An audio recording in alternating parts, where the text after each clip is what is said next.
And start on time, and we are now being recorded. So welcome everyone as people come in. This is the New York Southeast Asia Network's Public Universities Consortium. So it's the schools of the State University of New York and the City University of New York and our students and everyone else, but then webinars that are accessible to everyone. We thank the New York Southeast Asia Network for the funding that let us get started, as well as the Luce Foundation that gave the New York Southeast Asia Network the funding that let them get started. So with that, those thanks out of the way, thanks very much to our panelists for this session on research ethics and on working with human subjects. I'm Meredith Weiss. I'm a professor of political science focused on Southeast Asia at the State University of New York at Albany. I will be moderating this panel. We have 4 speakers today. They'll each speak for up to 15 minutes, and then we'll open to Q&A. After the session, fairly soon, this recording will be up on our website, and toward the end, we can put the link in the chat just to make sure everyone has that. So feel free to go back and watch it again, send it along, and so forth. I just should say that the discussion today will center, for some of the speakers, substantially on their experience in and around Southeast Asia, or with US universities' human subjects processes, but the basic principles apply broadly, and questions related to processes elsewhere or research in other regions are certainly welcome, with a caveat that our panelists may hedge if your question is beyond their ken. I will do very, very brief introductions of the 4 panelists and then leave it to them to start their presentations. So first, we have Terrell Rabb, who's the Interim Director of the Office of Regulatory and Research Compliance at the University at Albany at SUNY. And he has spent most of his career there since earning his MA in political science from my department, political science at UAlbany. And he will discuss IRB procedures, best practices for applying for human subjects clearance, changes to research plans that might require re-review, and the sort of critical considerations behind those requirements. Next, we'll hear from Robert Cribb, who's an emeritus professor of Asian history in the Department of Political and Social Change at the Australian National University. Professor Cribb is a specialist primarily on Indonesia within a larger frame of Southeast Asia, and on themes of mass violence and crime, national identity, environmental politics, and historical geography. And he will be discussing primarily the researcher's position in the research process and broader ways of thinking about research with human subjects. Next, we have Dr. Nawawi, who's the director of the Research Center for Population National Research and at the National Research and Innovation Agency of Indonesia. Dr. Nawawi has his PhD from Leeds University, where he wrote on the Indonesian labor movement and elections. He works still on issues of labor and economic development and trade union law and so forth, including for the Indonesian parliament. He's also working on issues related to trade unions in Indonesia and Vietnam, fishing communities in Indonesia and Japan, disability issues, and more. He'll talk about the expectations from the side of Indonesia's regulatory body and concerns regarding ethical clearance. And last but not least, we have Terrell Haberkorn, who's a professor of Southeast Asian Studies in the Department of Asian Languages and Culture at the University of Wisconsin-Madison. A self-identified political historian, Dr. Haberkorn is highly interdisciplinary in her training and practice, and she researches and writes about state violence and dissident cultural politics in Thailand from the end of the absolute monarchy in 1932 until the present. And she will focus primarily on best practices for conducting research among vulnerable populations. All right, so without further ado, I'll turn it over to Terrell Rabb.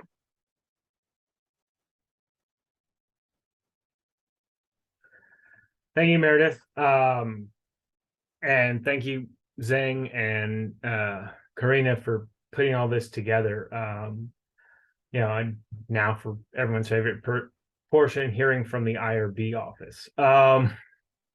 So, the first thing I really want to note is, the IRB, or, the Ethics Review Board for the Protection of Human Subjects, is really here, or exist at your institution to confirm that your plans as researchers are ethical and meet the requirements of approval of not only conducting research ethically, but the standards of the particular regulations involved. I am obviously very happy to answer any US regulatory questions. Everything else I will probably defer. And, with that,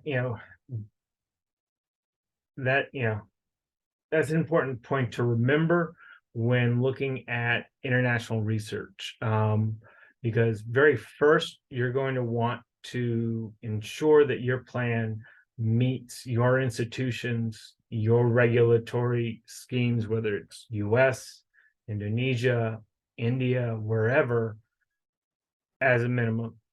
Then you also want to look at what are the requirements of your specific site for research. And I get the question, my office gets the question all the time. Well, can I still talk to the site if I haven't gotten IRB review? And absolutely, we highly encourage you talking to professionals or experts in the location of where you're planning to do research, to seek their guidance on specific rules, or if you're going to a specific body or entity, a corporation, a legislature to do research, making sure you're getting appropriate approvals for that location as well, and making sure any specific requirements, what we see a lot here at UAlbany is folks going into schools and public education facilities, and they have very specific requirements about who can come in, how parents can be contacted. So when you're planning your research, that kind of thing, whether it's employees at a corporation, students at a school, you want to talk to that site and make sure you're working with any gatekeepers that may exist as you're planning out your research. Really the next thing to think about is how are you going to talk, explain your research to the individual participants? What is that process going to look like? And that is very much what an IRB ethics board is going to be looking at. By and large, for social behavioral, political research, any concerns the IRB may have with ethics of a project can be largely addressed in an informed consent process that is clear to the participants, that explains what they'll be asked to do, what risks may come of it. The example I give a lot here is doing research on political parties is one thing in the US. It's very different in North Korea. So it is local context. And anytime, and I tell people, anytime you're outside New York State, the IRB is going to need local context. There are different rules, within the various states of the US and certainly across countries.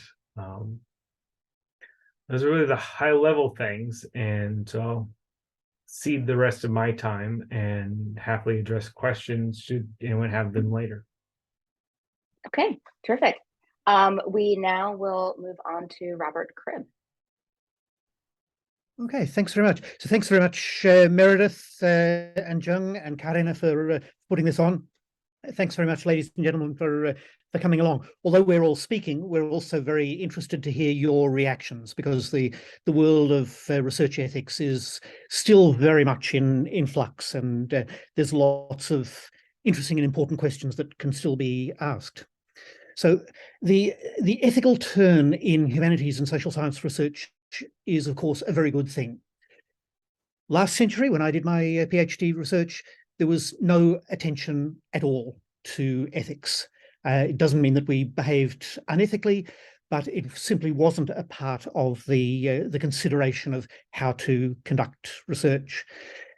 Now, several decades after we've introduced formal ethical review and ethical training in the research program, we're still facing some really difficult problems. Some of them institutional, excuse me, some of them actually deeply moral. The institutional ones, I think, stem from two factors. One is that the ethical review process has its roots in biomedical research, and the the conventions, the assumptions in biomedical research are often very, very different from those in humanities and social science research. So when ethics committees confront difficult problems in humanities and social sciences, they'll very often retreat to the biomedical research model in search for solutions, and that's often not a good thing. It's also the case that within the humanities and social sciences, there are often some really major differences in methodology and approach among disciplines. As a historian, I often find myself secretly appalled at how little colleagues in other disciplines understand about what historians do, and no doubt they think the same about me. But when this misunderstanding is expressed in ethics committees, which may or may not have people from each discipline, that can create serious problems. The second institutional problem, I think, arises from in a sense, from the imbalance of power. An ethics committee has every incentive to show that it's useful by blocking research, whereas a researcher has every interest in sweeping away ethical interests. So in the power relationship between the ethics committee and the researcher, there is a tendency, I think, amongst committees to apply what they term the highest standards, and who, of course, would disagree with the highest standards, except that those highest standards are very often not applied elsewhere, and especially, as we all know, not by university administrations. So it becomes very hard for researchers to argue against perceived ethical shortcomings in their research when that can be set against possible, potential, or in some cases real, but perhaps not serious risk of harm to the participants. So the quality of researchers varies enormously. The quality of ethics committees varies enormously. So this is a structural factor that tends to put the balance in favor of the of research committees, of ethical review committees that wish to be difficult, rather than in favor of researchers who may wish to brush aside ethical considerations. So when I'm talking to students or colleagues, the consequence of this situation is that the ethical review process in many universities tends to drift in the direction of compliance rather than in the direction of enhanced ethical awareness. So we actually want our colleagues, we want our students, we want ourselves to be thinking ethically about the issues that we face. But structurally, we tend to be forced, and ethics committees themselves are also tend to be forced into a question of compliance rather than real ethical reflection. So when I'm talking to colleagues or students about this issue, when I'm thinking about my own research, I tend to say, okay, the first thing is you've got to think in basic ethical ways about your research. And two real questions that you have to ask. One is there a chance that people will be harmed as a result of this research? So take that question very seriously. The second question is there a risk that people will feel betrayed? Betrayal is a terrible, destructive emotion. And there is actually a lot of scope in, particularly in contemporary research, but also in historical research, for our partners, the people we talk to end up feeling betrayed when the results come out, or when as the process unfolds. And we need to be very careful to consider that question. Are we willing to allow people to feel that they have been betrayed? So those two are the structural issues, and a kind of ethical response to the structural issues. But there are three questions. We've got 15 minutes. I may not get to all of them, but there are three issues that I thought remain unresolved. One is reciprocality, the second is the right to privacy, and the third is the question of dangerous research. So reciprocality is a lubricant in all sorts of social relations.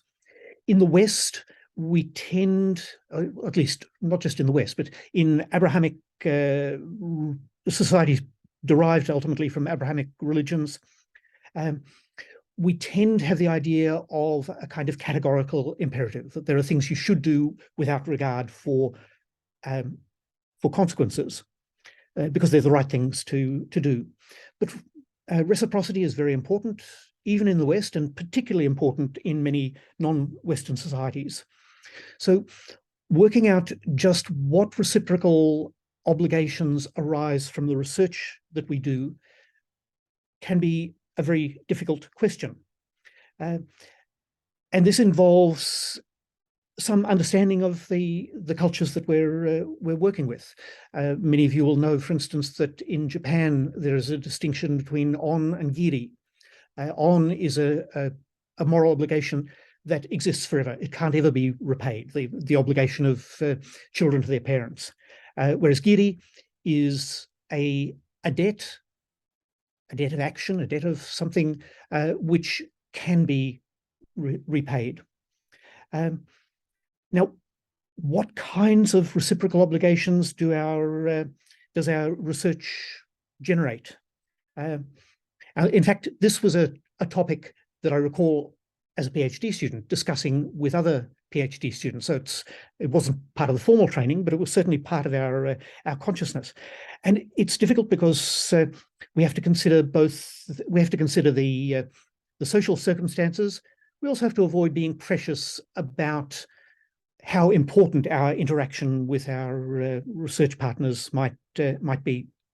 So I've done a great many 2 or 3 hour interviews over the course of my career. I'm absolutely confident that many of the people I interviewed forgot me within 24 hours.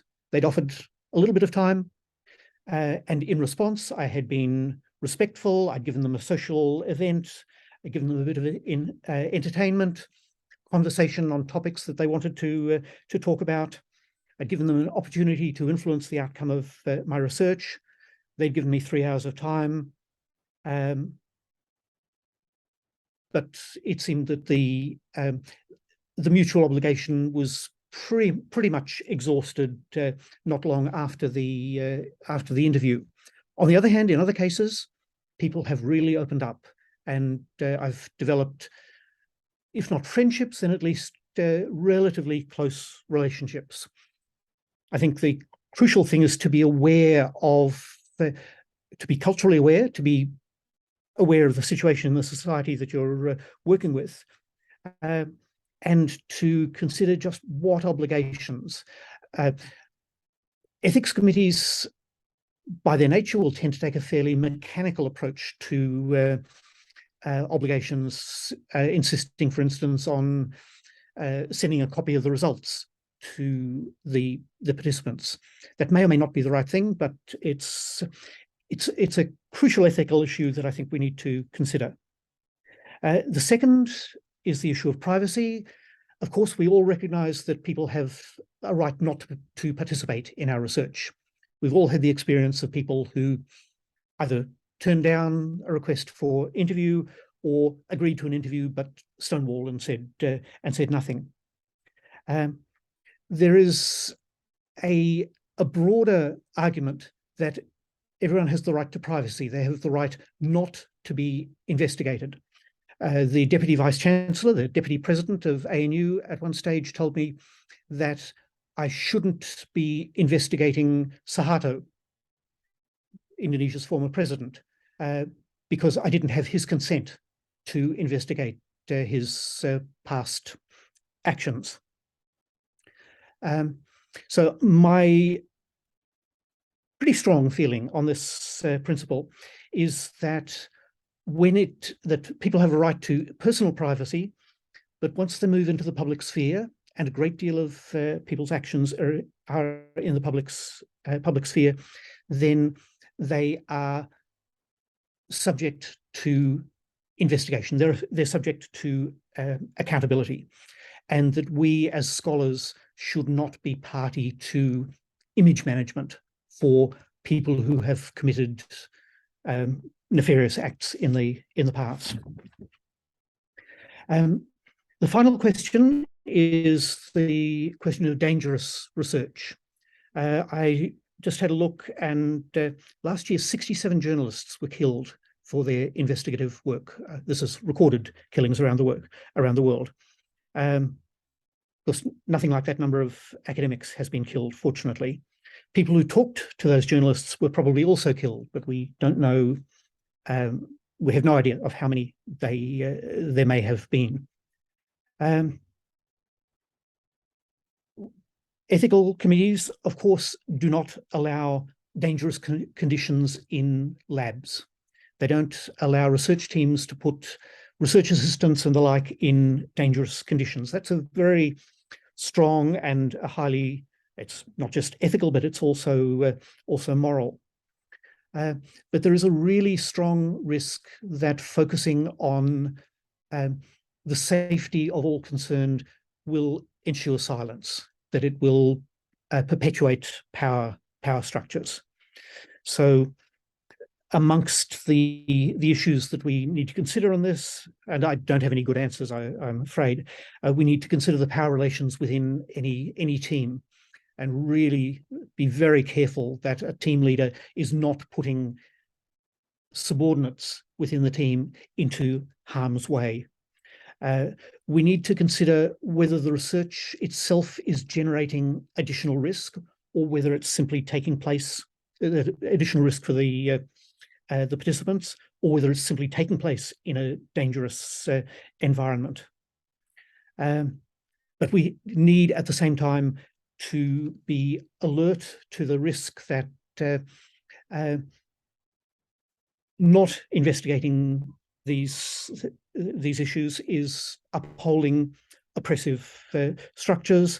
We had a case in Australia recently in which one university sought to block some research on the 1965 massacres in Indonesia, explicitly on the grounds, they said, that it might damage Australia-Indonesia relations.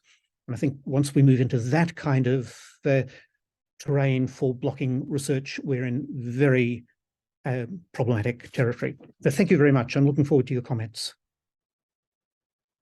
Wonderful, thanks. Next, we turn to Dr. Nawawi. Okay, thank you, Meredith. Please let me share my presentation first.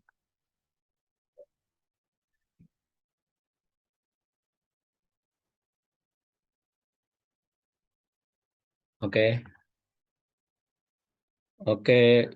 Good morning from Jakarta, everyone. Thank you for inviting us to this webinar. My name is Nawawi. I am the researcher from Research Center for Population, National Research and Innovation Agency, or Indonesia popular with BRINS. And today I would like to share about how to successfully apply for the new Indonesia's research approval and research visa C315 and updates from BRINS.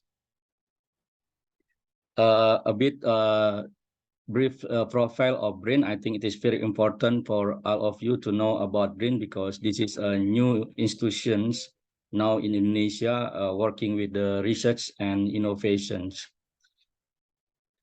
Here the organization structure of BRINS, the National Research and Innovation Agency, is a cabinet level government agency functioning directly under the President of Republic of Indonesia, concerned about the conduct integrated research, development, assessment, and application, as well as invention and innovation in the research and innovations. So you can see here from the structure that BRIN actually established from integration of Ministry of Research and Technology and 4 agencies such as National Institute of Aeronautics and Space, Indonesian Institute of Science, and also Agency for the Assessment and Application of Technology, National Nuclear Energy Agency, and also 44 research and development units under the ministerial level. So now, since 2021, after the president's dissolved this research institution in Indonesia, we only have one research institution now under the BRIN. And BRIN, as you can see here, working under the president, and also you can see here there is actually two sides of organization here in BRIN. First one is the deputies. You can see here several deputies under the BRIN. And then the second one is a research organization, or we can say research institute. There are 12 research institute under the BRIN, and one of them is Research Institute for Social Science and Humanities, the institute that I'm working now here under the BRIN.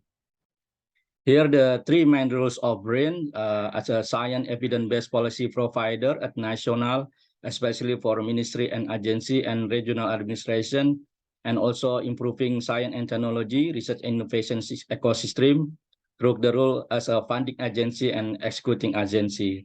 Here you can see that there are three divisions of BRINs.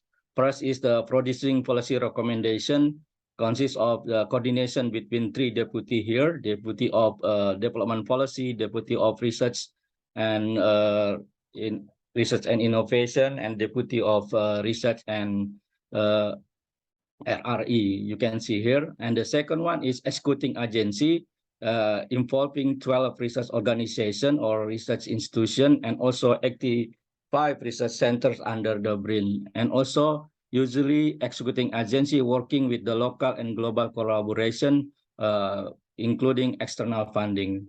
And the third one is funding agency. Under the BRIN, we have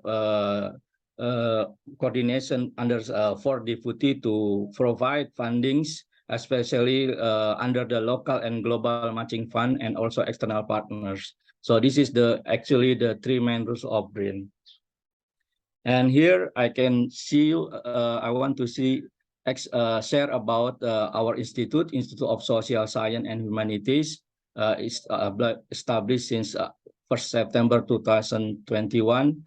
Previously, Deputy for Social Science and Humanity under the Indonesian Institute of Science and Research Units in some ministry have been integrated into the Institute of Social Science and Humanities under the BRIN.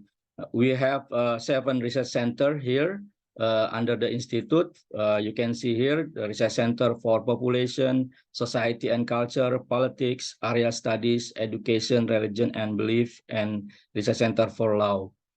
In total, we under this 7 research center, we have around 49 research groups, because each of research center actually they work under the research group, such as in our research center. Now we have 12 research groups, consists of, you can see here, population mobility and spatial demography, international mobility of Indonesian migrant workers, social determinant of population health, and so on. So under our research center, we have 12 research groups, and each of research group consists of 7 until 12 researchers.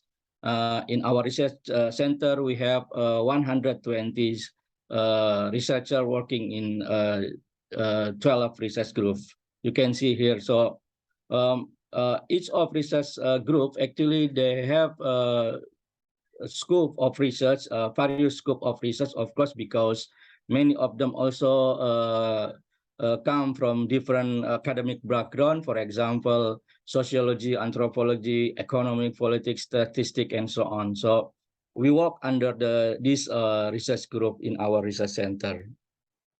Now I would like to come to our topic today about research ethics and approval under the BRIN, because the BRIN is the only institution who have authority to give the research ethics and approval in Indonesia.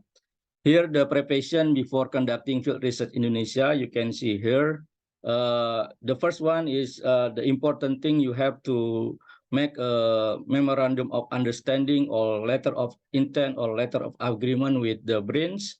It is depend on the needs. For example, if the one university want to make a cooperation with the BRIN with across research centers or across research institute, then the university should make a MOU with the BRIN. It takes a bit long because the step, we have a very long steps to do the MOU, including involving Ministry of Foreign Affairs to get the approval of this MOU. That's why it's maybe approximately takes about 1 year to get the MOU with the BRIN. But mostly we encourage our partner, especially if from the one faculty, we can use the letter of intent or letter of agreement, which is it is very short.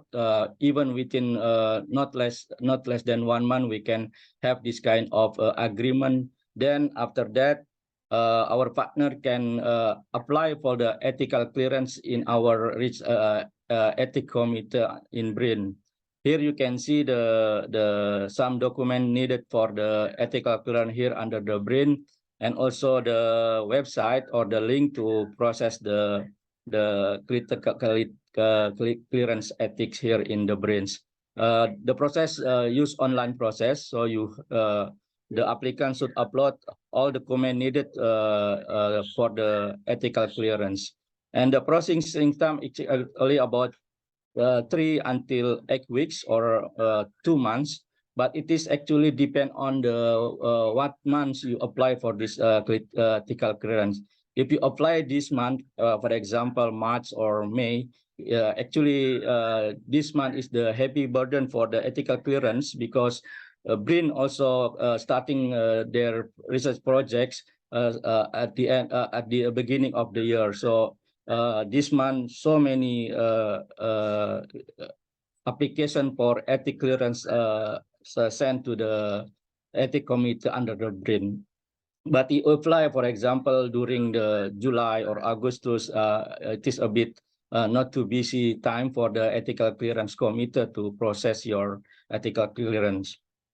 And then after you got ethical clearance from the BRIN Research Ethics Committee, then your partner will help you to get the research approval from the Deputy of Research and Innovation Facilitation, because this process should be offline process. Your partner, especially if you work with the BRIN, will submit all the documents to this division. And if you work with the BRIN, for example, to get the research visa and research permit, it is there is a privilege, because you can also get the tax-free request letter with the MOU from the BRINs. But if you work with the university in Indonesia, of course, you have to you don't have the privilege to get the tax-free. And this is the actually the tariff for research permit. It is depend on the category. For example, if you want to work only for less than 1 month, so the price is a bit cheaper than if you work for example 1 year. And to get requirement for obtaining free tariff from BRIN, I think it is not too difficult. You just provide some documents, because the partner in BRIN will submit it to the committee in BRIN, such as provide a research proposal, provide a letter of recommendation, and so on.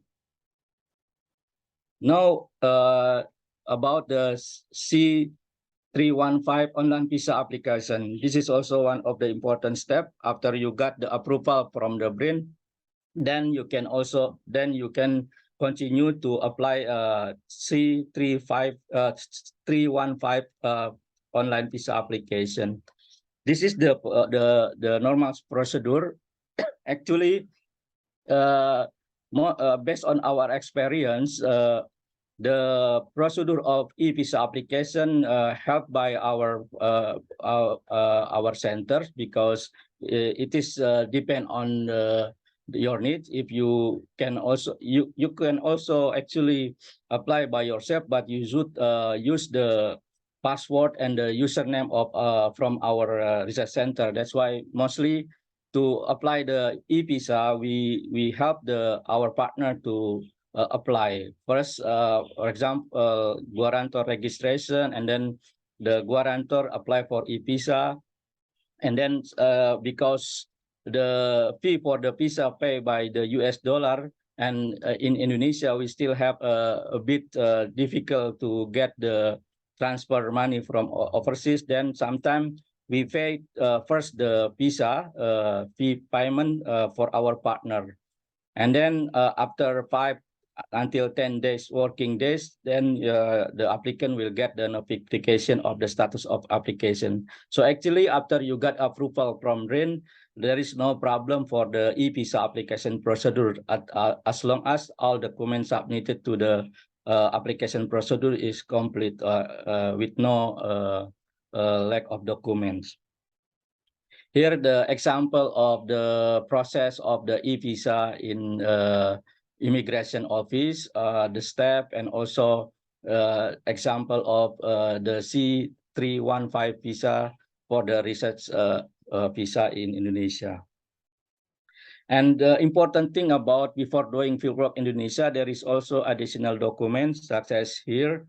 If you want to work in Indonesia more than 2 months, so it means you should also have a KITAS staying here in Indonesia, and the application you can also apply online through immigration office. Here the required document and length of the process to get the KITAS. And also a letter of reference of traveling from the Indonesian National Police Agency. You can see there is some document that need to be submitted here to the National Police Agency. But this is actually important for those who are going to do research in the sensitive area in Indonesia. For example, if you want to do research in Papua or in Aceh, for example, or in the sensitive subjects such as indigenous people, or conducting research in the marginalized people or dangerous area, then this letter is very important. Even sometimes if you meet the police officer in this location, and when they ask you about this letter, then if you don't have this kind of letter, then will be a problem. And also a letter to inform research activity to the Ministry of Home Affairs. So actually this letter only to inform the Ministry of Home Affairs, so you don't need to be worried about that. Once you submit the letter, then you can also no need to wait for the release of the letter from the Ministry of Home Affairs. You just can start your research. So in total here, the total processing time required for research ethical clearance C315 e-visa and additional document here in Indonesia. You can see here the conclusion of my presentation. First, when you want to do research here in Indonesia, if you contact BRIN, then you should follow the procedure like applying ethical clearance. It is will take about 4 weeks, but mostly also about 8 weeks. There is no tariff here, but you can see here April until May and August to September, and also March is actually the busiest time for the ethical committee here under the BRIN. And also research approval letter, partner institution Indonesia will submit this document, and it takes for 7 days. And if you work with the BRIN, actually you will also have an advantage because we can directly contact the officer of this research approval letter, monitoring about the process of the research approval letters. And if there is a problem with document, for example, we can easily change or submit the documents. And then after that, the guarantor, your mitra your partner here in Indonesia, will register for the visa application, which is only takes about 3 days. And then you can also use you can also apply for this, but mostly better to ask your guarantor here in Indonesia or partner Indonesia to deal with this visa application, because for example, if you need to transfer money to the immigration office, it is better use the bank here in Indonesia. And then KITAS, if you want to do research in Indonesia more than 2 months, then it is better you use KITAS also. And also letter from the police, and also letter from the Ministry of Home Affairs. So that's all the procedure to get the research ethical clearance here in Indonesia under a new system under the BRIN. But based on our experience, now we are also working with some of our colleagues from, for example, from Cornell University now, and also from Germany, LMU University, and also now from the Coventry University. They are going to do research here in Indonesia, and actually, under the BRIN, we have programs such as visiting fellows and also postdoctoral programs. So usually, if you want to do research, it is better also use this kind of program under the BRIN, so you can work your project here in Indonesia and work with the one of the research center here under the BRIN. So it will be more easier to get the visa and to get all the procedure to get the research permit and so on.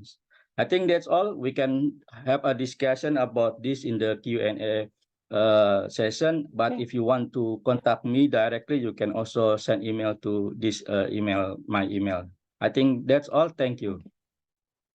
Okay, thanks, Dr. Nawawi. And now we turn to Terrell Heppercorn. Thanks so much. And just to start by saying thank you so much to the New York Southeast Asian Networks Public Universities Consortium, and to Meredith and Zhang and Pravina. It's great to be part of this conversation. I probably have the most unofficial set of comments to make. It's sort of thinking about, what does ethics mean? What are the things that the IRB isn't going to ask about, or that wouldn't find its way into one's IRB application, but that I would say is really important to think about. So in a sense, summed up by, what do you research and write about? What do you choose to reveal? What do you choose not to reveal, and why? And I want to just start by saying that I think, and Robert Cribb alluded to this, and I'll sort of make it even more explicit, all of these questions and the process of research is so bound up with power. And so the comments that I'm making now as a white academic who travels with a US passport, and who now, very paradoxically, I sometimes can't believe it, but who is very senior institutionally. And all of those things impact these questions of ethics tremendously in all sorts of ways, and impact the doing of research. So what I wanted to do is share two accounts of things that I chose not to write about, and explain why, and sort of make a claim for why one may hear or read many things while doing research that one should not, perhaps one should choose to hold on to for various reasons.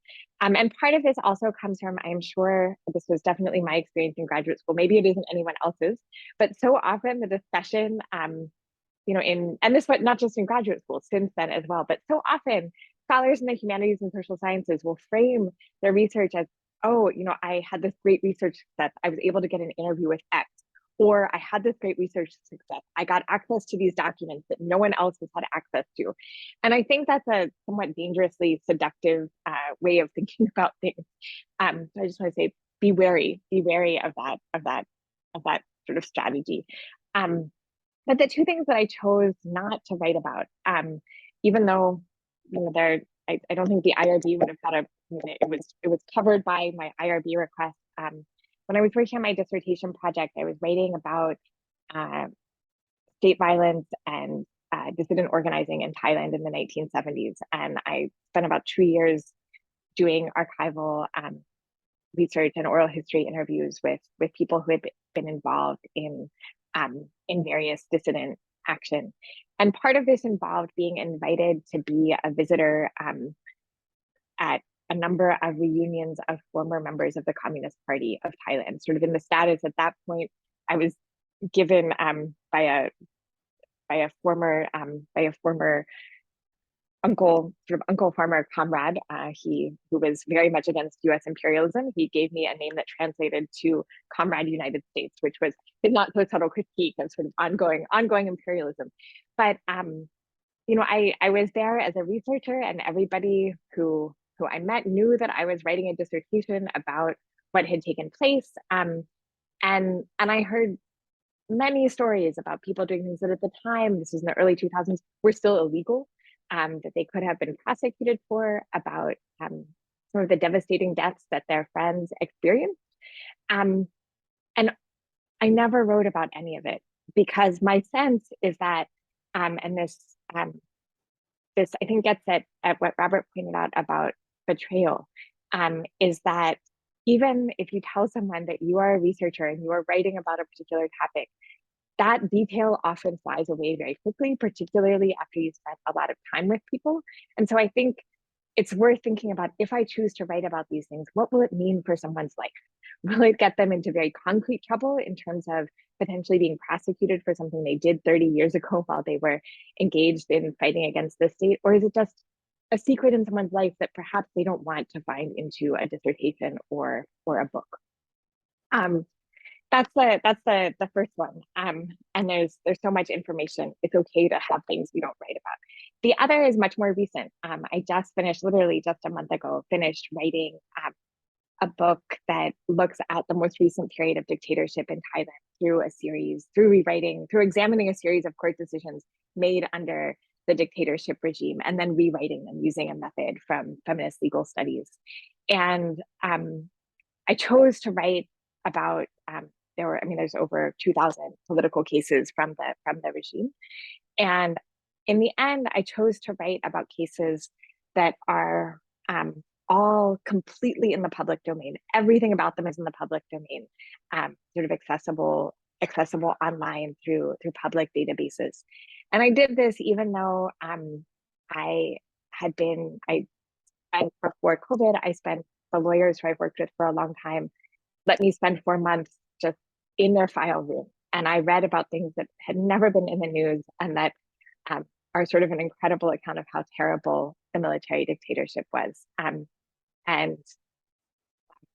I decided that it is not the time to write about those things, even though, again, I had been given permission to read them, to photograph them, to do anything with them, but to do anything in my research with them.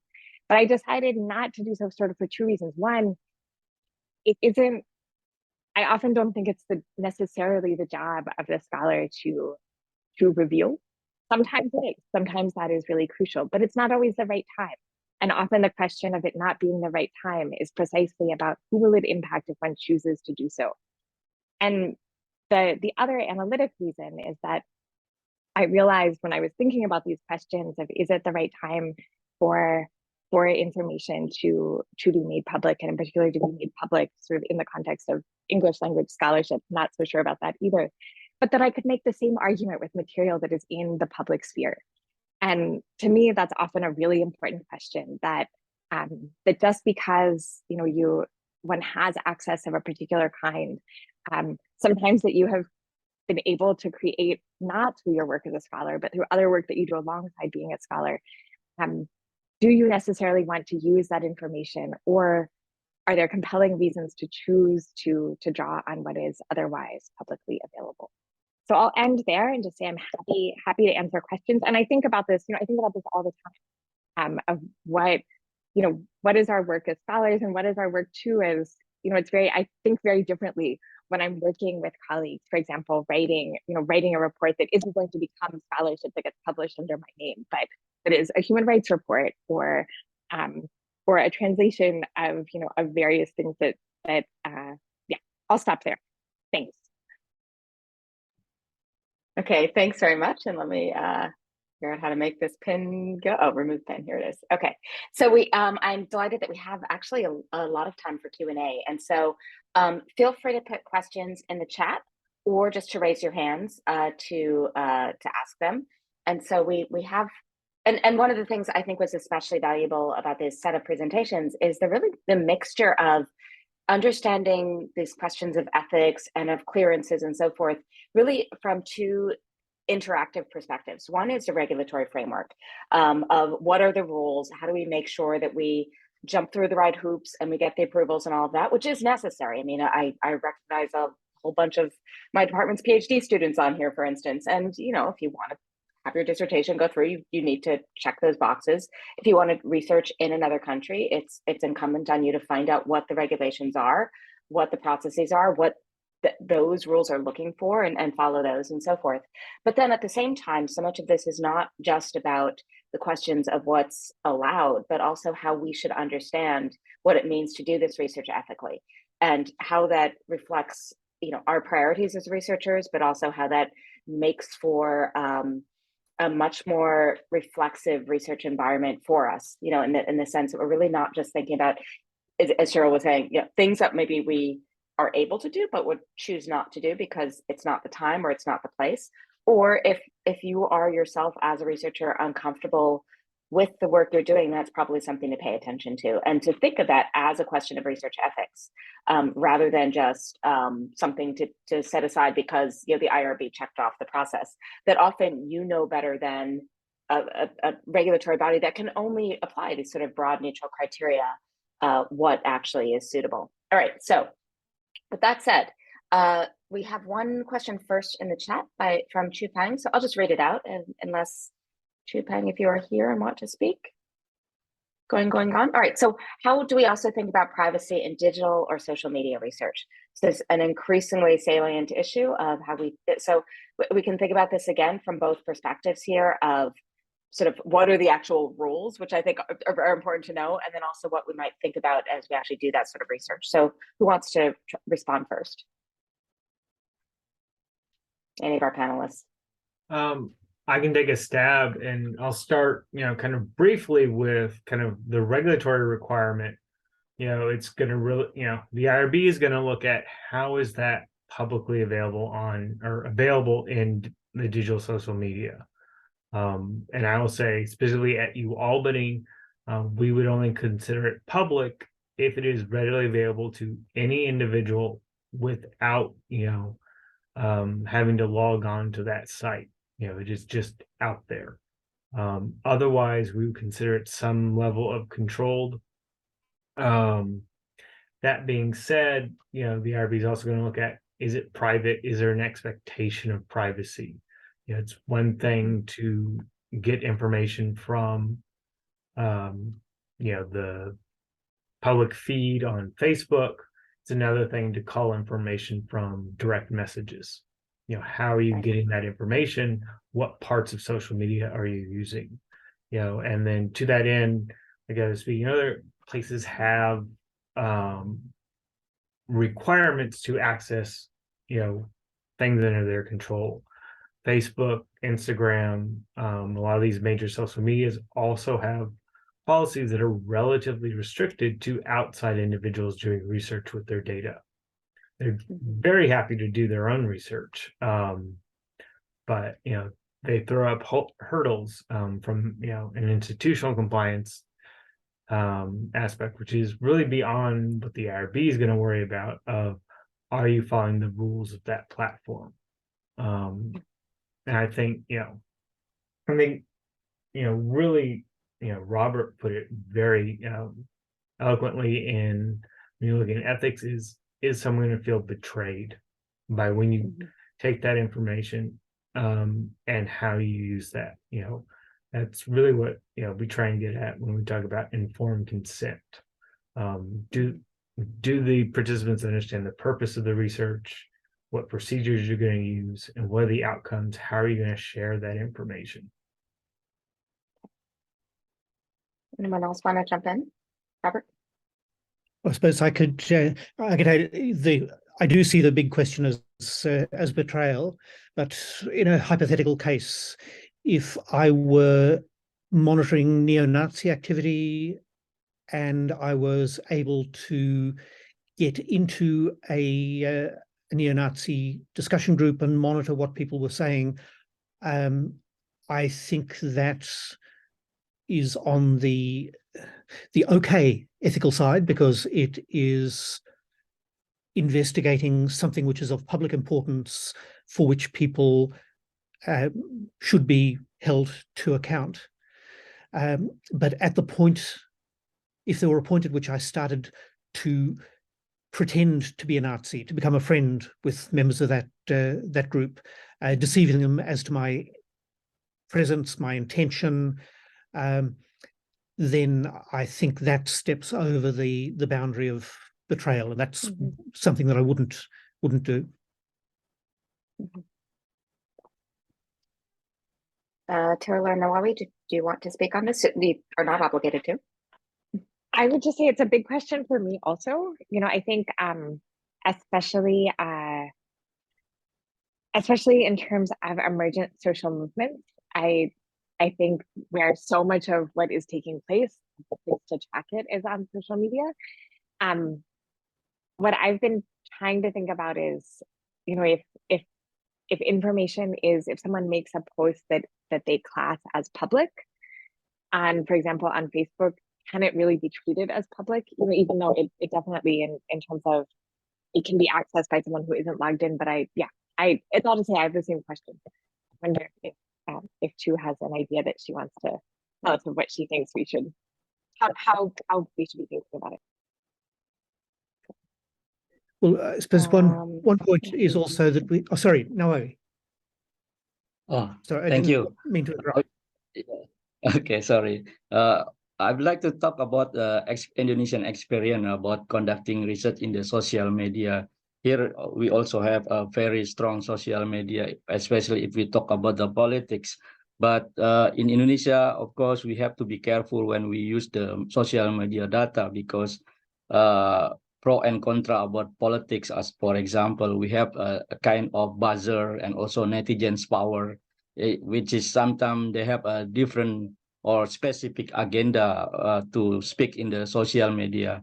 That's why sometimes if we do the research on the social media, we should be careful about this, because here in Indonesia, we are now, as a developing country, many people also just try to use social media, and many of them also have a lack of literacy, good literacy about the social media. That's why sometimes haters and support against meet in the social media. That's why sometimes it should be very careful when you do research about here in Indonesia with the social media. I think that's all, Meredith. Yeah. Robert? Yeah, so that question of betrayal is really important, but we should remember on the other hand that on the whole, we are very supportive of whistleblowers, people from within institutions who uncover wrongdoing by those institutions. We, at least we in our community, tend to regard them as providing an important social service, social and political service. And some of what academics do is in a similar category. All right. I mean, this is the raising the social media research is key in as much as it gets at how much of this is still evolving, is context sensitive, and is, you know, again, this difference between here's what the official guidelines are, and then how do you actually navigate what's public and what's private and so forth. All right, Morgan. Yes, hi. Oh, actually, I can even switch on my video. Hi. Yeah. Thank you so much for this presentation. I'm a PhD student, really approaching the end of my process, of my research process, and I worked on Myanmar. I did my field work in Myanmar, and it was interrupted first by the pandemic and then by the coup. And so, of course, it prompted, you know, a lot of questions for me as a research, as a junior researcher, as a PhD candidate, you know, working in the middle of a coup. And so really, I was wondering if I could have your take, you know, on how to kind of apprehend risk, you know, and ethics, you know, as a dynamic process, you know, not as something that, you know, at the beginning of a research project, you kind of assess, you know, and mitigate, but as something that you kind of take into account, you know, as it evolves. The lighting is really bad.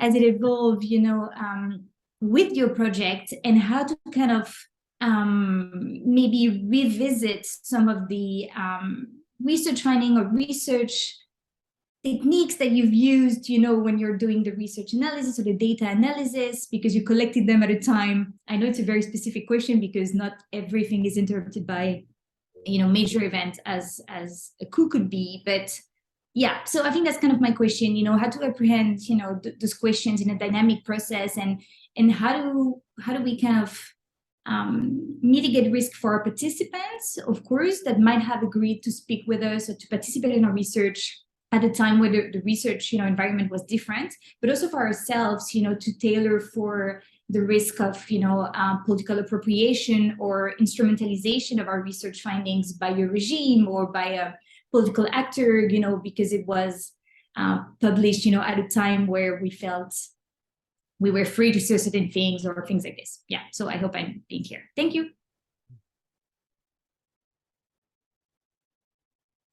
Who would like to respond first? Well, I'll start, but I think Tyrrell probably has better answers than I can offer. It's a really difficult question to imagine what is going to happen in the future. So Tyrrell's example of where publishing research has a real risk of damaging people at the moment. That's a pretty clear-cut decision. But imagining what might happen in the future is much more difficult. So presidential elections coming up in Indonesia, there's a chance that Prabowo will be the next president of Indonesia. Doesn't look very likely, but it's a possibility. What would his accession to power mean for research on past human rights violations? And what would it mean for people who have publicly taken part in such research and whose participation is can't be removed from the public record because it's been published? There's on the one hand, that's a real risk. On the other hand, if you allow the full range of risks to fetter your research, then we won't do anything. And I think it's one of those issues where we've really got to think what is likely to happen, what might happen, and if it happened, how acute are the risks? If something is a remote possibility, but it would have absolutely catastrophic risks for people, consequences for people that we've talked to, that's good reason to hold off.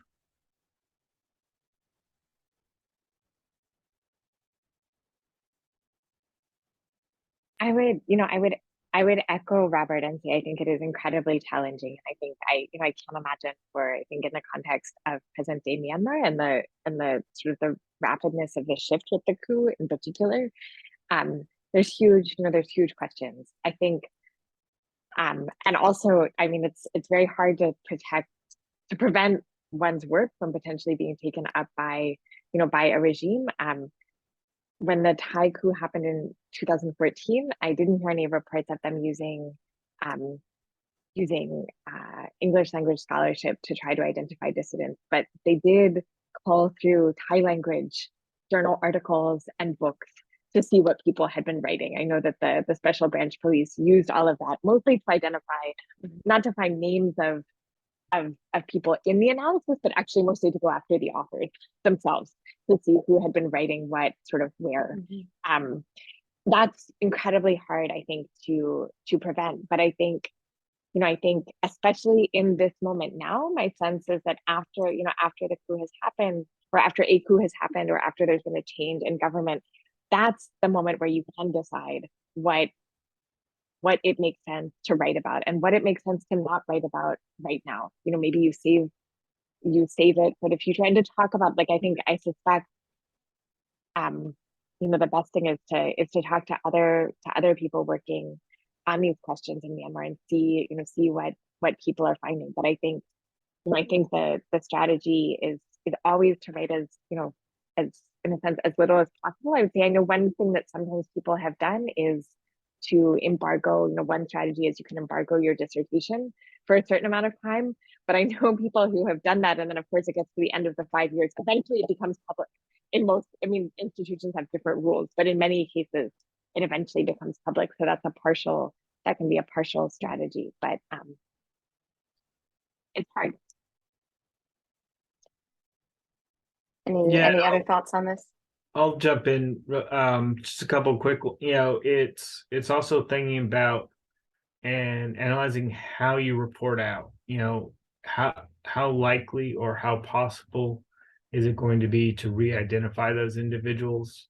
But I think to get back to Till's comment about talking to other folks, as you're watching the risk, how it changes, you also want to talk to your participants. How do they feel about continuing to participate or being identified in or potentially identified in the study?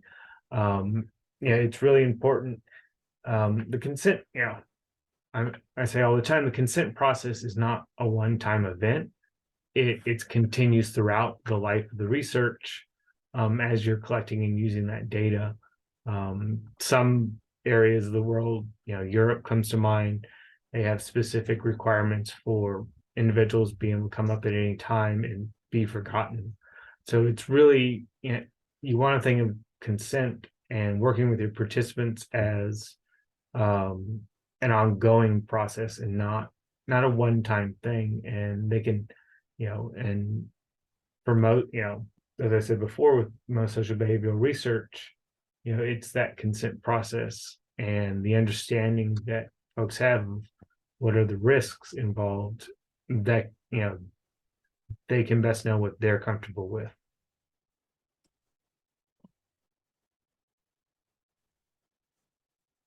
Okay, and we have a question in the chat, a follow-up from Chupang, but are you okay with unmuting and asking? Yes, okay. Yes, sure. I'm joining from my phone, so can you hear me okay? Yes. Okay, great. Yes. Sorry, yes. Just based on the responses that I heard, I have many more thoughts on that, right? The conversation of the betrayal versus what Terrell talked about, refusal to write, right? That two thing is interesting to me. So I'm from Myanmar and I also work with Burmese people for my dissertation. So I was just wondering about, I think, what did I even wrote in here, right? Wondering about, on the one hand, yes, we need to kind of sometimes talk about the, first of all, in the case of Burma, right? The military violence and things like that, that I think as researcher, there is an ethical choice to take certain side when it comes to those kind of, like, I think Robert talked about neo-Nazis or things like that, right? And then on the one hand, refusal to not reveal certain things that we encounter in the field, I also, I agree with that too, because there are many things that, for example, I would not write about. And I feel like those are the people shared with me because they trust me, right? Based on who I am and my positionality. And I don't think that I should just write all of them to make a career out of that. But so I was just wondering about the kind of ethical dilemma that you will have between, being a whistleblower and versus being somebody who, yes, have to have refusal to write, but then also sometimes the refusal, I feel like, comes with, for a lot of white global North researcher, is like, we don't want to be blacklisted by Burmese state because then we can never go back to do research, So I'm kind of wondering about that, like, how do you, make sense of that dilemma? I don't know if that's clear. Yes. Yeah, and let me just add just one additional twist to this, because your question came just as I was about to ask one as well, which is, especially just looking at, we can see the names of the people on this Zoom. There are real differences between doing research, for instance, in Southeast Asia as someone who is white from the global North, from a Euro-American Australian university, versus somebody who is perhaps in that same university, but from the country in which you're doing research. And so people, those of you who are here in attendance are also free to, offer thoughts or comments from your own experience as well. But for now, let me turn it back to the panelists.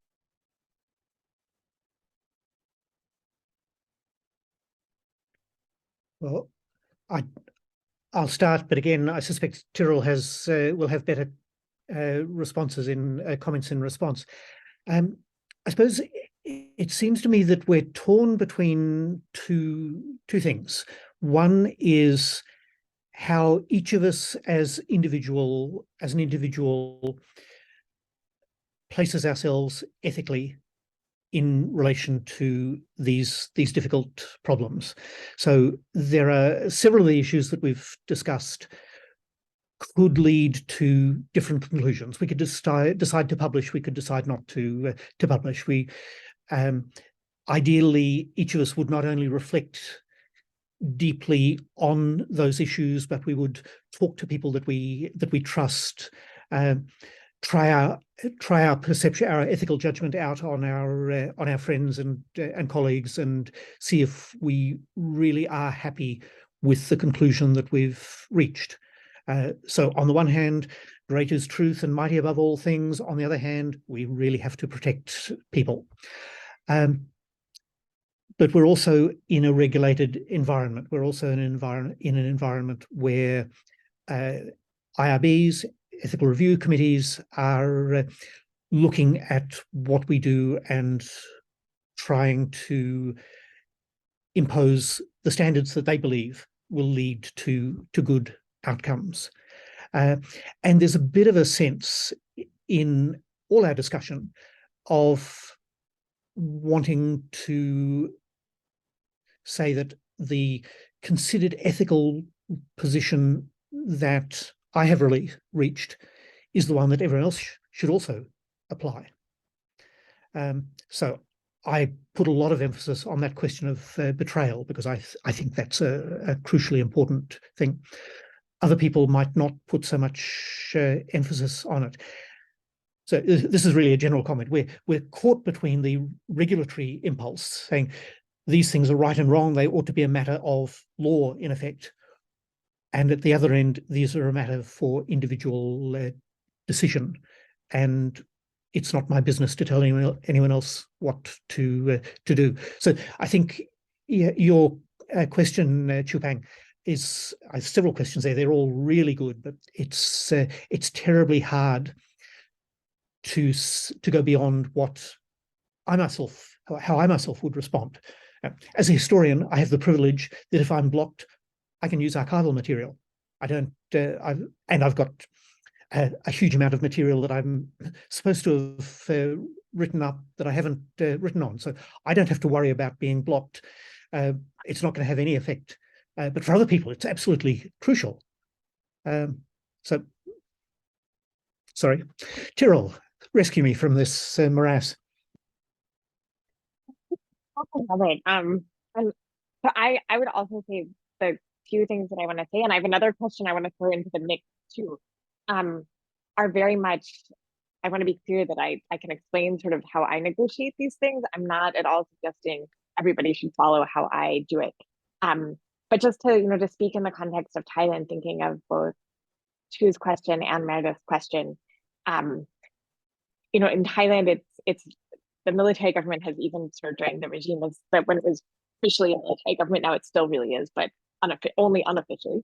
But the issue in Thailand, of course, is the monarchy, and one of the things that drives me absolutely mad, and in fact, it's really the only time that I get angry when I'm teaching, is when students from the US who carry a US passport, or Australia or the UK will say at some point, I'm not going to write about the monarchy because it's too dangerous. But that's just actually not true. It's not. The people who are prosecuted for lèse-majesty in Thailand, there very recently there have been some criminal complaints brought against scholars, but so far they have not actually been prosecuted. They're still at the level of investigation. And actually, in one case, there's a civil court case. The people who are prosecuted and put in jail are activists and are people who are writing on social media. There has not been a foreign scholar who has been prosecuted. And what I say to when I hear that, I say to students or to colleagues, not just students. I don't want to say that this is like, oh, students don't know, but people who are done with their PhDs know. I have colleagues who are more senior than I who say the same thing, and I say you need to go read what's being written in Thai. That actually there are scholars working in Thai institutions who are not sort of making the claim that they can't do it, and in fact are doing this really incredible work. So that's just sort of drives me mad. At the same time, I don't get mad, and I don't feel myself like sort of getting short when there are Thai students who are who are bound to go back and work for 12, 16 years in a Thai university, who choose not to write about the monarchy, because it's a different question. It is, depending on where we're located, it's really different. I think the question about what I choose not to write about is never, I make other decisions based on my own safety, sometimes not very smartly, I would also say, but it's never the things I don't write about. I don't choose not to write about them because I'm afraid of access being blocked, partially because I don't think you can ever guess where that line is until you encounter it. But for me, the question is always, if I write about this, could it potentially, possibly, maybe hurt the people who I'm writing about? That's for me, that's how I make that line. The question I want to throw out, especially because you raised sort of the difficulty of writing when activists themselves are complicated individuals. One of the things I've been thinking about a lot recently, and I don't know what the right ethical or political answer is thinking about the youth movement in Myanmar or in Thailand or Hong Kong. I'm really glad that I'm not trying to write about it, because I am sure that they are all super messy and not all sort of beautiful and lovely, and that there are really problematic things going on. And the reason actually that I don't write about it is I can't figure out how I would resolve writing critically about people who are trying to challenge unjust regimes. And so I wonder, so I know that if I tried to do it, I would do really terrible scholarship, because it would just be, I wouldn't want to say any of those things. So my solution is not to do it. But how does one write about messy movements where everything is not lovely, and there is, there's sexism and homophobia inside the movement? Like, what do we do as scholars? Someone have the answer?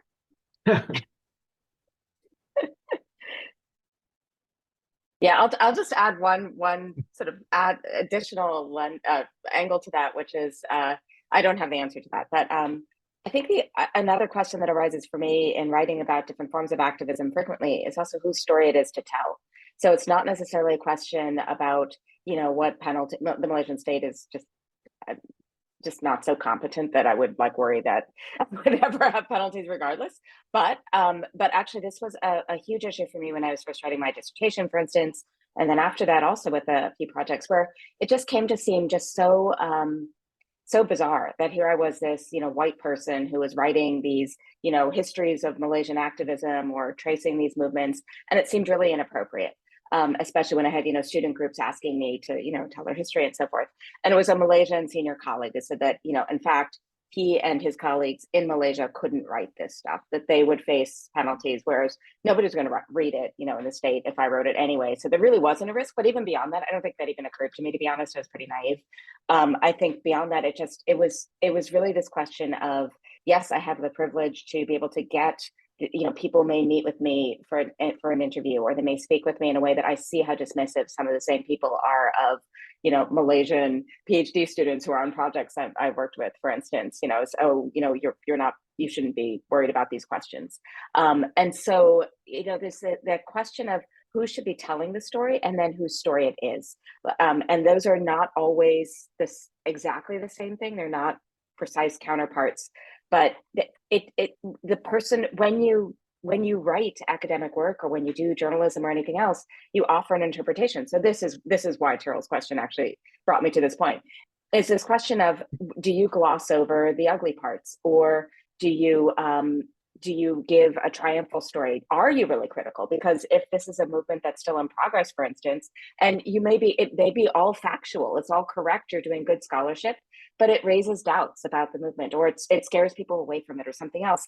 Whose responsibility is it to tell that, and whose is it specifically not to? And again, I don't have good answers for that, but I'd love to, if there are others at Chupang, if you have ideas, or others who are here who might have some thoughts, or others of the panelists, also feel free to jump in.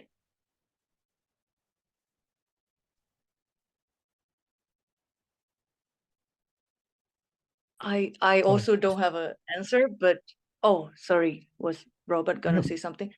I also don't have an answer, but I think it's a great question. I feel like I'm in the midst of it right now, and I feel like as researcher, that dilemma, that ethical dilemma, the question is really like kind of delaying me to write. I feel like only if there's been like 10 years past, I will write it, like time, right? Because if we are in the midst of the movement, like what Meredith was just saying, I feel like it's too close, and yeah, I don't know. So if any other people have any other thoughts, I would love to hear. Yes. Well, I'd just say that I wouldn't bank on the passage of 10 years being enough to make the issue not sensitive. 1965 in Indonesia is still very sensitive. I'm doing work at the moment on Japanese war crimes. That is a very sensitive topic. So there's no escape from the sensitivity of some issues. And I suppose my response to Tyrrell would be that the first question is to ask not should people be doing this, but am I willing to be doing this?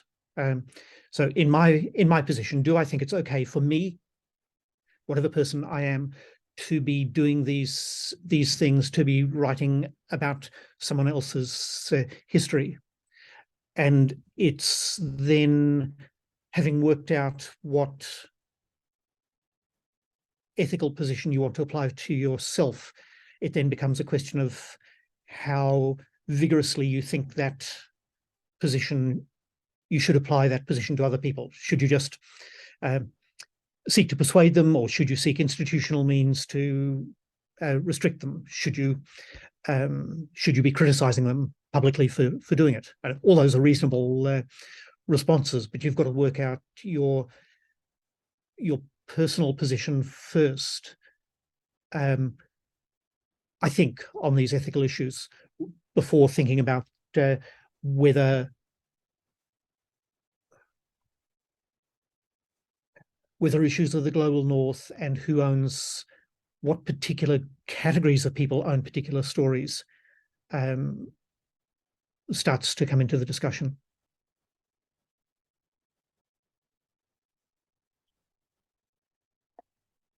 Okay, we have a relatively, it seems, shy group of audience, so I'm going to put out.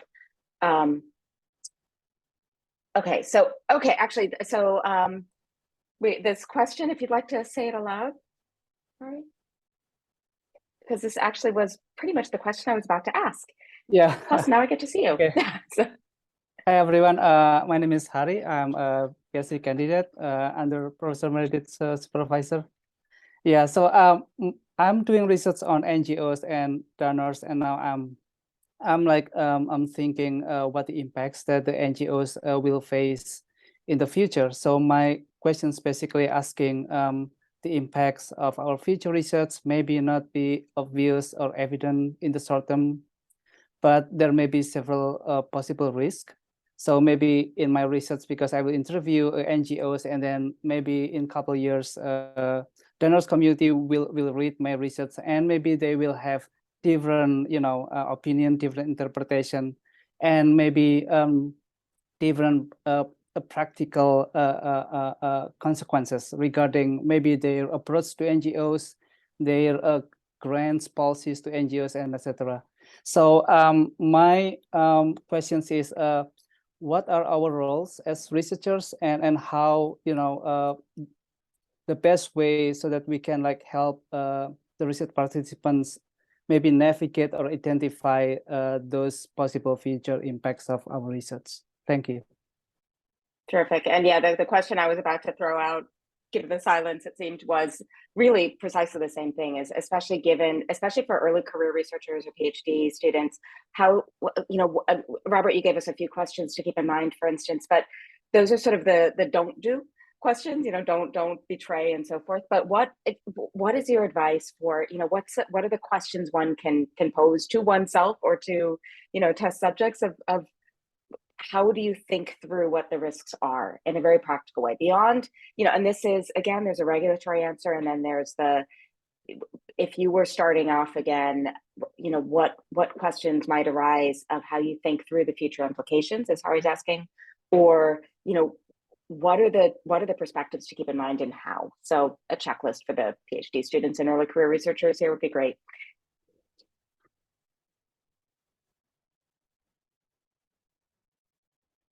Okay. Again, I'll get started and rely on Tyrrell to rescue me. I think that one thing, excuse me, one thing that's important to have in mind in this mass of considerations is what might be the implications of not doing the research. If you decide, okay, this is too difficult, and I'll go and write about some novel that was written. I don't mean to disparage writing about novels, but I'll do some other topic that doesn't raise all these difficult ethical issues. But what is the consequence of not doing this research? It means that the efforts and the agency of people may disappear for all time. We just won't end up knowing anything about what they do. And for a lot of people, what they have done is a really important part of their sense of identity. People yearn to be to know that they made an impact, and at least to have their contribution recorded. If we don't study what they're doing, if we don't publish about what they're doing, no one will know what they achieved, how they achieved it. No one will be able to learn lessons from successes and failures. Everyone will be starting from scratch again. So in my experience, it's very difficult to convince ethics committees of the value of humanities and social science research. They tend to think, look, it's not curing malaria or HIV, therefore it's not really important. But actually what we write is deeply important to people and communities. And when we construct a checklist, we do need to think, what is the consequence of not doing this research? It doesn't mean we overblow our significance, and we're not transforming the world, but we are doing something for people who would otherwise have no voice after they're no longer here.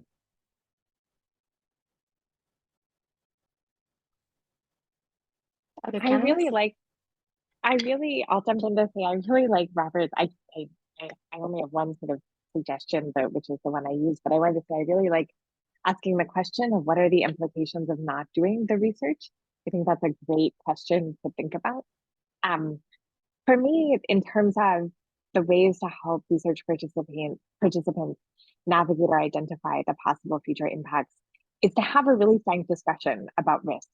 At the beginning of an interview, and there's the regulatory side that the IRB mandates that you do, and then I would say, like, go further. Say, thinking that be specific about the things that you worry about, and see what the people who you're interviewing think, and where they stand on it. One thing that has surprised me is that I have often been more cautious sometimes than I was doing a project that wasn't politically, in the end, it wasn't politically sensitive actually at all.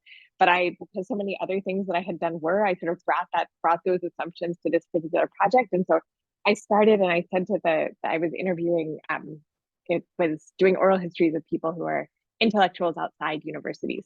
And so I had never used audio recording before, because it wasn't possible for other topics. And so I sort of carried my own baggage with me about audio recording. I said to people, if you don't want to be recorded, it's fine, it's no problem. And they all said, no, like, we want to make sure you actually get I want my actual phrases. I don't want, what you remember 3 hours later when you're writing up your notes. Like, I want my actual phrases. And every person writes, do you want to use your full name? And yes, and make sure, this is how I spell it when I write it in Roman letters. And so just to say, like, I think there's something great about having that frank discussion with you. I think it's good for the research anyway, but also that I think sometimes the people who one is interviewing or other, core interlocutors in other ways, they have their own reasons for wanting to be involved in research also. And I think some of it is that the implication of it not being done. And so their communication to you about what risks they're willing to take, I think is super useful. It's all to say, I think the risk question is so often like it's a mutually, when it's possible for it to be a mutually discussed and negotiated openly process, I think that can often be most useful. Great. Nawali or Terrell, and you could refer, especially Nawali, either to your own research or to your BRIN role if you're able to address both. Yeah, no, I'm also doing research about a sensitive issue about the involvement of the trade union in the upcoming electoral politics in 2024. As you may already know that in Indonesia here we have for the next election we have a new Labour Party will join the elections. But the fact that our trade union are strongly fragmented, this is sometimes also problematic with me when I conducting my research. For example, if I'm talking with the union elite that support the trade unions to involve in the politics, of course, the opinion will be different to those who are against about the involvement of trade union in the politics. And sometimes I'm in the position of dilematic situation when I want to quote, for example, one of the statement from the supporter and from the opponents of this kind of issue. That's why sometimes I also should be careful about that. But I'm always say to myself that as a researcher, of course, we have a basic principle that you can wrong, but you can tell a lie, something that we always keep in mind about that. And we have to be independent and also objective about our research. That's why sometimes when I approach my informant about when I'm conducting research, I told them about the goals of the research first. I told them about who am I, my background, and everything. So that why then when they understand about my position, then they will also cooperate with me to do the research and also to give information what I need.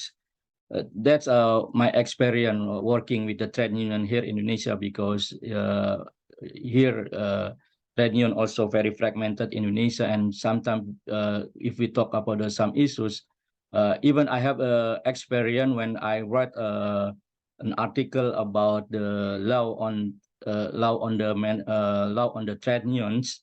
The opponents of this law come to our office and critique us about our article, but we accept about that because as a academic product, we accept those who disagree and those who agree about our works on the specific issue, Meredith and all. I think that's all what I can share to Pak Ashari Cahyadi. Hope you can do your research in the best way and finish your PhD soon. Thank you so much for the answer. And then Terrell, you started us off and you'll wrap us up. And I think this is a good point to wrap up on. What I'll remind the IRB often, and I'll tell researchers as well, is there's no eliminating all risks.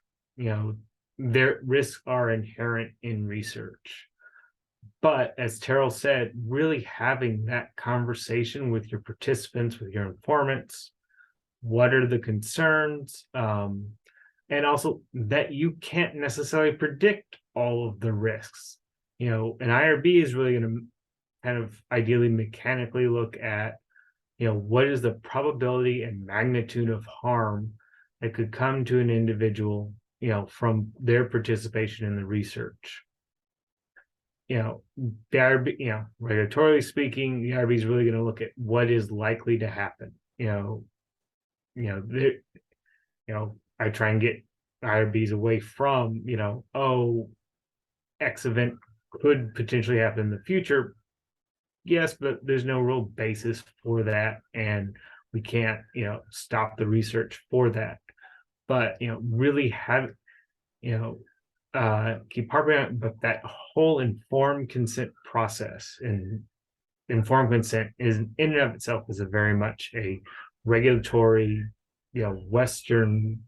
somewhat Western concept of it must meet all these standards. Really what comes down to is, what is the individual's expectation of their relationship to you as the researcher?